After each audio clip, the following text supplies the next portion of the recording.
Hello, everybody. Thank you very much for joining us here on a beautiful afternoon. It's only 3 o'clock my time. I'm up here in Coeur d'Alene, Idaho. My name's Jim Eakins. I'm the area water educator for University of Idaho Extension. And I'm based here in the Northern District, but I do my programming all over the state and even beyond. So I run a citizen science water quality monitoring program. I I also teach a lot to K-12 teachers about how to kind of teach about water in a real hands-on way. And let's see. So without further ado, I'm going to start the presentation here. And before I really get started, I think it's really important to know that Extension is a big organization and we do a lot of really fantastic educational programs for everybody. Now, I just make sure, can y'all see this kind of introductory slide here? This is practical education you can trust. Nikki or Serene or anybody else?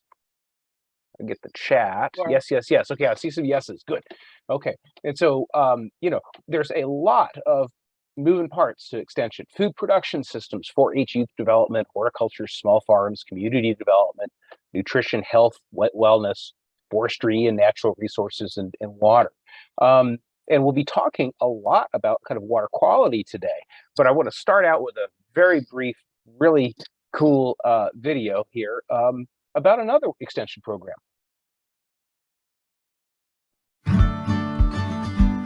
University of Idaho Extension is growing Idaho's economy by improving sustainable food production systems while supporting ranchers and farmers. From livestock and forages to pest and disease management, variety development, small farms and food systems, and farm and ranch management, UI Extension is helping to build a better future. I don't know about you, but I sure like to eat food, and we've got some great farms and great food here. Let's see, Nikki, I believe we're at the best place for us to launch a little poll. We'd love to get to know a little bit about each of you. Let's see. Yeah, go ahead, and if you're able to, launch that poll. They have launched the poll. Fantastic. So there are, let's see, several questions. There's 1, 2, 3, 4 questions in this poll. The first one, how many adults are attending? The second one, how many youth are attending? And we break those out by age groups. And is this your first time to participate? And in an extension class, and then is this your first time participating in a You and I Together series?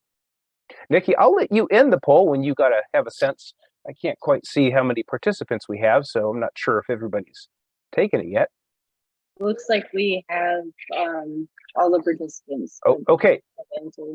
Go ahead and end the poll. Okay. Fantastic. Well, thank you very much. One of the things we try to do in Extension is not just give programs, but evaluate our programs. We're really serious about trying to understand how to improve our practice, and these polls are one way we do that. Okay, well, let's continue on. I think we can turn that poll off now, or I can do that, I guess. There we go. So my presentation today is a little bit about clean water, but also about some of the really cool little bugs and things that live in the water, the aquatic organisms that actually tell us a story about water quality. This is a small component of a much larger program, the IDA H2O Master Water Stewards Program, and also a 4-H youth development curriculum that I just recently wrote. And I'll talk a little bit about that later. But let's talk a little bit about water. Every water body out there provides us with beneficial uses, okay? They're sometimes called this fancy word called ecosystem services. Some processes, mostly human caused, reduce water quality. face soil erosion from the land, from the stream banks, impervious surfaces from urban areas that doesn't allow water to percolate down into the soil. It increases the flows. It hits the parking lot and runs right off into the stream. The soil is not engaged to capture the pollution that pollutants that might be on the parking lots, and temperatures increase too. If there are best management practices that we can employ to any of our land management practices that help to protect that water quality, and then this type of water pollution is what we call non-point source pollution. You can't point to a single pipe and say, hey, look, there's where the pollution is coming from. It's a little bit here and a little bit there. Think of it like a death by a thousand cuts. Now, direct discharges from industrial sites or wastewater treatment plants and some larger municipal stormwater outfalls are called point sources of pollution. You can actually kind of point to it and say, yeah, that's where it's coming from. There are lots of really interesting things that live in the water. If anybody has splashed around in a stream or a pond, you know that there's lots of little bugs flying around in the air, often above. If you're a fisherman, you might recognize, the mayflies or the stoneflies or the caddisflies, flying around. You might see dragonflies, those pretty, sometimes iridescent bugs. And, those dragonflies and their cousins, damselflies, they catch flies and eat them. And, so they're a really good thing to have around. Cold water, pollution-sensitive aquatic organisms are things like trout and salmon. We call them salmonids, mayflies, stoneflies, and caddisflies. And then there are other sensitive macroinvertebrates and life that's sensitive to pollution. Then you have a whole set of aquatic life that can either tolerate pollution that tends to like warmer water. Bass and sunfish and catfish. You'll find those in warmer water. Black flies and mosquitoes and leeches, things like that. Flatworms. And other what we call pollution tolerant macroinvertebrates. And you have a wide range in between there too. And in fact, let's talk about some of those. So what we call group 1 taxa. So these are the bugs you find in cold, clear running streams. And a lot of times you have to pick up rocks and turn them over to see who's living under there. Now, we are going to have a bug identification challenge in just a little bit. I've provided everybody with a handout that has some photographs and the identification of some of these bugs. Let's go over a few of the really popular ones. I guess they're popular. Mayflies usually have 3 tails and usually and almost always have these little feathery gills. I'm going to try to zoom in a little bit. You see how these little feathery gills are attached to their abdomens there. They're just like fish gills and they absorb dissolved oxygen out of the water. Okay. Stoneflies are another popular one. You often see their carcasses where they have shed their skin. They crawl out of the water onto reeds or boulders by the side of the river, and they crawl out of the water. They shed their skin, kind of like a snake or a caterpillar sheds its skin. It kind of splits open in the back, and then they have wings developed underneath, and they fly away. I mean, wouldn't that be cool if you could do that? Just kind of shed your skin and fly away when you wanted to. Notice that it does not have gills on its abdomen. And most stoneflies have 2 tails. A third important one is called a caddisfly. Now, a lot of people call these periwinkles. They create a little case around their bodies using pebbles. And it's kind of a protective case, and they can kind of hide up in it. And they attach all these pebbles with a kind of a spider silk sort of material that they emit. Other ones include some types of beetles. Riffle beetles indicate very clean water. There are other beetles that are in the middle water quality section. We'll talk about that in a second. I have a hard time differentiating amongst the beetle larvae, even me. So don't worry, get too far into the weeds about that. Okay. I see somebody was trained in this. Good.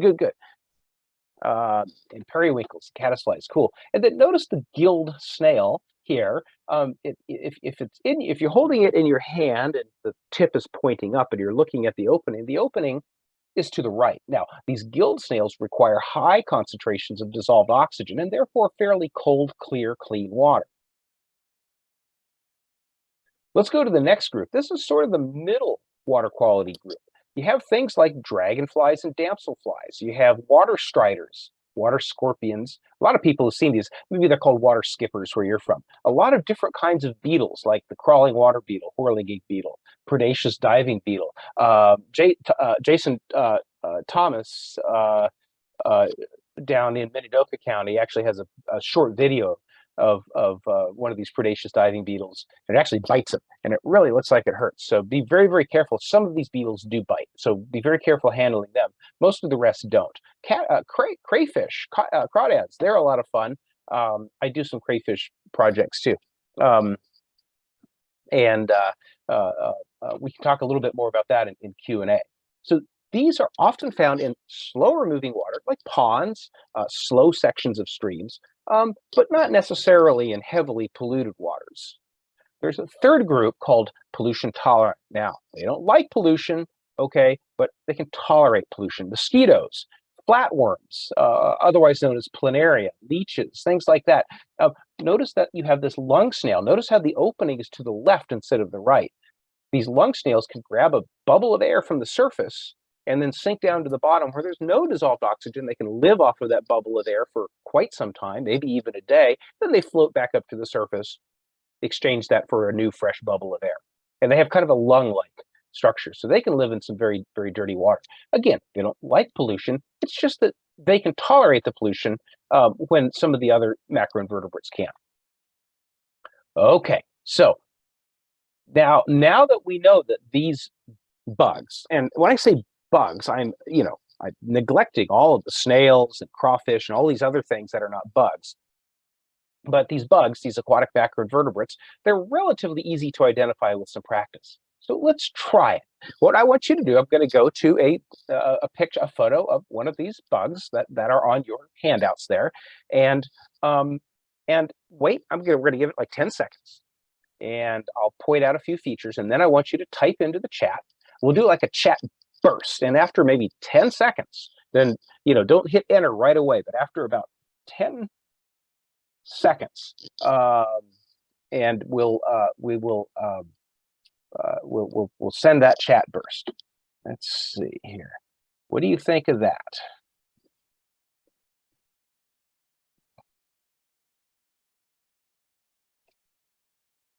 Notice that there's some little feathery things on the gills.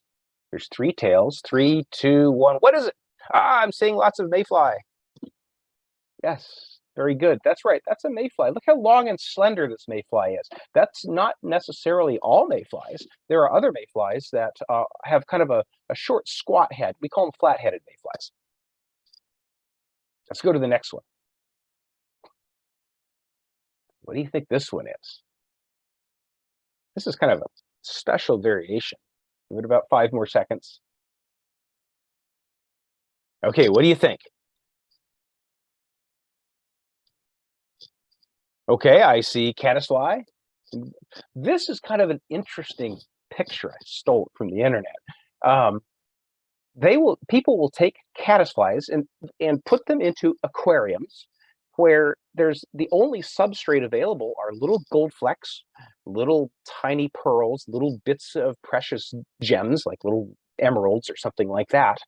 And they don't care what they make their case out of as long as it's the right size. So they will make their case out of that. And in this case, lots of little gold flecks. Well, the caddisflies are not harmed. The caddisflies just live their best life in an aquarium where there's no predators. And then when they're ready, they emerge as adults and they fly away and leave behind their case. And the people pick these out of the aquarium and turn them into jewelry. And so if you Google caddisfly jewelry, you'll find places where you can buy earrings or necklaces or things like that, where you're maybe a favorite fisherman in your angler in your family might be interested in that. Here's a tough one. Now give it 10 seconds or so.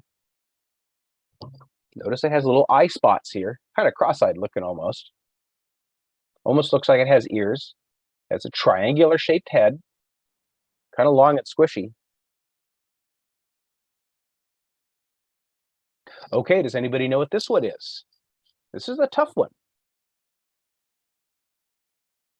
I'll give you a hint. Some people mistake this for a leech, but it's not a leech.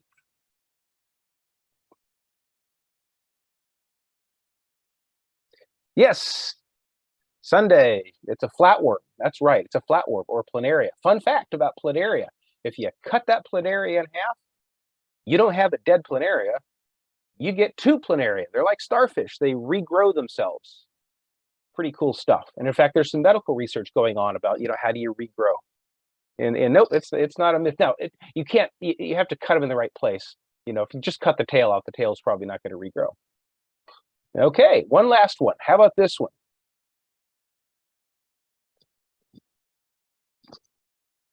Great big bulging eyes. It's got, you can't tell, it has these great big mouth parts. They actually hinge out so they can grab onto something really big. Michelle, you say stonefly. You're not, I like your thinking. It has some similarities to the stonefly. And yes, it does have, it looks like it has two tails, but it's not a stonefly. But I like your thinking. I don't want to disappoint you too much. Okay, well, I'll tell you, that's a dragonfly larva. Now, you've seen the dragonflies flying around above your pond, catching flies and stuff. These larvae, they live in the pond, and they eat the same things. They are actually really good at eating mosquito larvae and also other flies and other, insects that you might not want to have around. So okay, damselflies look very similar. These are both dragonflies, but damselflies, I'll try to go back and get a picture of that. I don't want to run out of time. I'm almost out of time here. But damselflies are also in the same family, Odonata, and they're very closely related. Dragonflies, when they land, their wings sit kind of out at a 90 degree to their body, at 90 degrees to their body, kind of like an airplane. Okay, a damselfly folds its wings back kind of over its body, and when it's at rest, adults, that is. Oh, we have one more. Here's a bonus one. What do you think this one is? Go ahead and type it into the chat when you're ready. You can hit enter on your chat. Yes, Sunday. Yes, summer. These are crawdads. Crawdads or crawfish or crayfish, mud bugs. This is the native crayfish we have around here. It's called the signal crayfish, and you can see this little white mark kind of on there. These are not very pronounced white marks, but you can see it has its little white marks on its claws. There is the Snake River Pylos crayfish in southeastern Idaho, and the Pylos crayfish in western Idaho, southern Idaho, as the native species down there. But you also have these signal crayfish as the native species in southern Idaho. I can go into a lot more detail about crayfish, but I won't. What I want to do is close up today. We're almost at the end of my time here, but what can you do? I always like to provide people with ideas about what you can do to help protect water. First of all, learn about water. I'm going to put in a link to a 4-H. Let's see if I can send this to everyone. There's a link to a 4-H curriculum about wildlife and water habitats that's fairly recently published, so you can check that out. You can always contact me if you want to learn more about water. Help keep soil in place. Whatever you can do to keep the soil on the land to grow our crops and grow our forests, that's really important, because soil dirt in the water can be harmful to fish. Vegetated riparian buffers, the strip of vegetation that goes right along the edges of streams and lakes, those are like a very important filter. It's like the air filter in your car or the oil filter, and it really protects the stream. Limit the livestock grazing in waterways. Try to provide off-stream watering when possible. Reduce your fertilizer application, and certainly if you're fertilizing too close to the lake, it has the same effect as this guy kind of fertilizing in the lake. You don't really want to do that. I went too far. Oh, there I go. Look at me. I just messed that up. Here we go. And then Make sure your septic tank is working. Here's a great picture of a septic tank that's collapsed and isn't working very well. I'm glad I'm not on that riding lawnmower. And then, do what you can to reduce your use of plastics and make sure those plastics get into the waste stream and don't wind up in the water. Okay, it's 20 minutes after 3 o'clock my time, which means it's 20 minutes after 4 o'clock your time. That means I'm out of time, although I'm happy. I'll sit here as long as you want and I'll answer questions. Nikki, I believe that we have a survey or another link that we should share. I'm going to put the survey link, put that in there. There it is. Fantastic. It's super important to us to understand how you all feel about our programs. We want to hear the good, the bad, the ugly. If we can improve our education programs, then that's super important to us. So please fill out that survey. We take the responses very, very seriously, and we really appreciate your taking the time to do that. Like I say, I can stay here for as long as you'd like. If you have questions, want to chat, feel free to turn off your mic or just put questions in the chat, whatever you'd like. Oh, thanks, Summer. I appreciate that.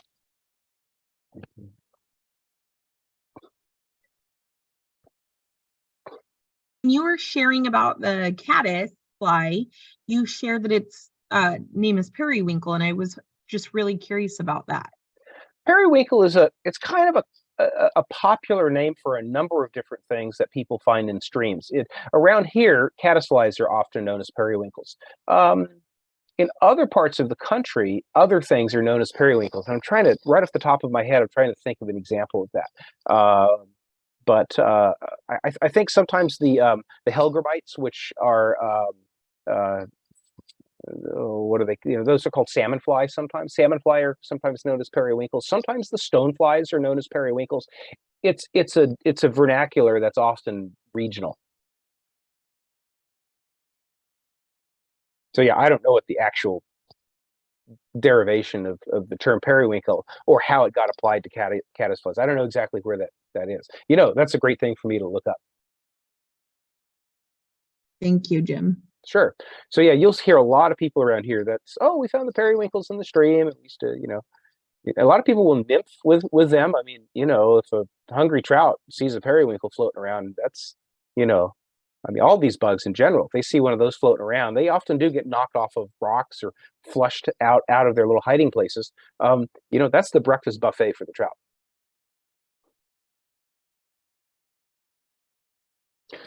Let's see. Danielle asks, so will the species that tend to be tolerant of poorer water quality be present in high water quality? Yes, they will. Absolutely. What happens is they tend to be outcompeted to a certain extent by the bugs that live in cleaner water that are pollution intolerant. If the water's clean, they will tend to outcompete the pollution tolerant bugs, but not completely. Just because you find a worm or a leech or something like that in water doesn't necessarily mean that it's dirty. It's the absence of those pollution intolerant bugs that indicates water quality. As an example, out there at the outflow of Henry's Lake, going through the Flat Ranch Preserve there, that's a world-class trout fishery. And I did an IDA H2O Master Water Stewards program there once. And we all had a couple of leeches stuck to our sandaled feet and our ankles when we came out of the water. It did no harm. We just picked them off and threw them back in. But there you go. There's a blue ribbon trout stream, great water quality, full of leeches. They're little leeches. I mean, they're like half an. I mean, we're not talking as the big Amazon queen leeches that was in the movie with what was the one with oh gosh. Anyway, the Amazon, those great big. We're talking little harmless little leeches that are about that big. They don't really do any harm.